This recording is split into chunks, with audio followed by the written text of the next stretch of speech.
Papa nze Medad Ssegona Lubega kali amaggwa Ssaalongo kato mbadde kitaawe olw'ensonga eyo sijja kwogera byaba Parliament bye boogedde kubanga ninayo ebirala.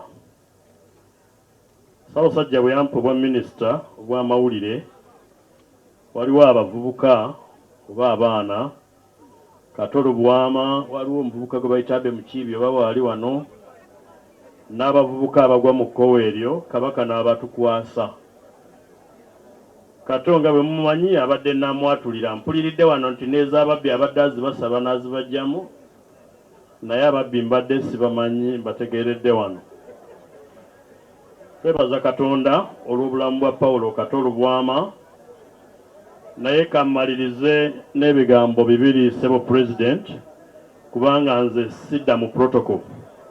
Bwe mbadde nzija nina omukyala nsabye muleeteko ne mugamba sijja kusobola kumuleetako sanyusa okulaba Katikkiro naye abansinga banaamwanjula.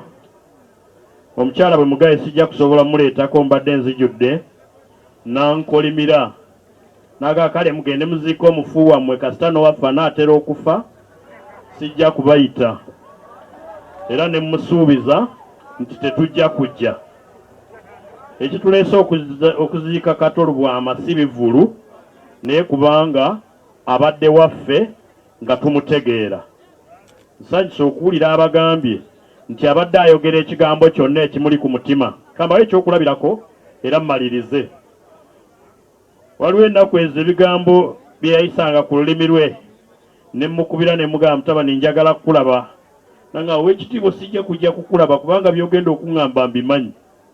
Ate bwe naakuwuliriza n'oŋŋamba nja kuba sikyayinza kujeemera naye ndeka njogera ebigambo byange. Oyo ye Katolo Bwama. Katwongere okumusabira Katonda amusaasire yonna gy'alaze era tusaasira nnyo famire ye n'abaana be era n'ab'ennyumba ye yonna. Mukama amulamuze ekisa era nammwe abasaasire.